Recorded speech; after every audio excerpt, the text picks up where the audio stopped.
I can tell you another story about something that really helped me out a Yes, lot. please. It's kind of not a sad story, but so I used to smoke, not like a chain smoker, but I smoked. And it never scared me. I never cared. I think I always kind of smoked with the impression of, oh, I'll quit one day, whatever. But Mhm. I knew my grandmother died from lung cancer, and I knew one of her sisters died from lung cancer. But still, knowing all that, I still continued to smoke. And it was about 3 years ago. I just like randomly just got like this sudden like surge of like bad anxiety. To Mhm. this day, I don't know where it came from. It just when I tell you like it was like a switch just went off, that's what happened.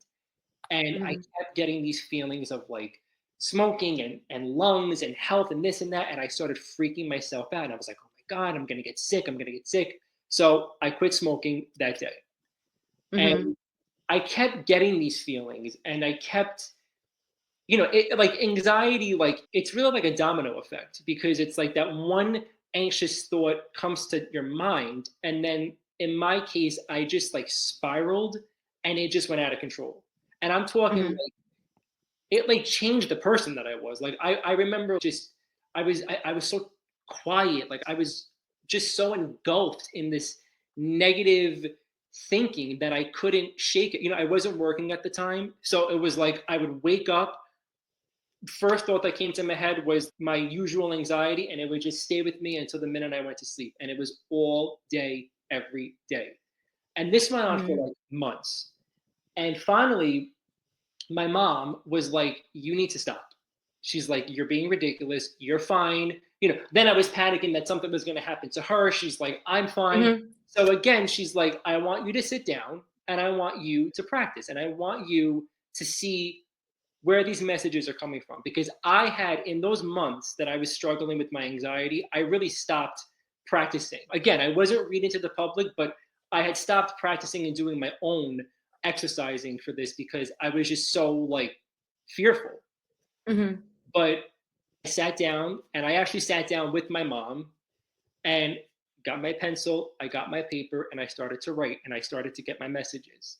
And the first thing that came to me was something with the heart. So I wrote it down and I said, I don't know, I feel like there's something around somebody's heart, something's going to get discovered. Okay, fine.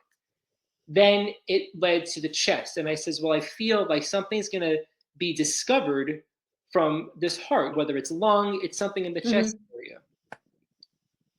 Didn't feel it was about me, didn't feel it was about my mom, didn't feel it was about anybody else in my Mhm. house. The very next day after I did that, my mom gets a phone call and she finds out that her uncle had passed out and was rushed to the hospital. They found fluid around his heart. And when they were doing the scans, they found a spot on his lung and he was Mhm. diagnosed with stage 4 lung cancer. And when I found that out, it like all clicked and it just hit me like Mhm. this is what I've been picking up on. As sad as it was, and as sad as it still is because he's still alive and he's still sick, you know, it was like that's what it was. That's what I was fearing with the smoking, and that's what I was getting with the heart, and that's what I was getting with the lungs. I'm not saying it made me feel good, but because I was sad to know that my uncle was sick, but it helped me make sense of all this. And if anything good did come out of that, I mean, I stopped smoking, so that's Mhm. over. But yeah, so when I tapped into it, and it was really that because that was right before, like I really, I guess, kind of became more serious about this, and I was like, Mhm. I want to be able to help people. I want to be able to give people these messages, and offer Mhm. any sort of whether it's advice, whether it's closure, whether it's just guidance, because that was so. It was almost as if like I needed to, again, as bad as it is, I needed to kind of get that news about my uncle for me to feel better and more confident about my abilities.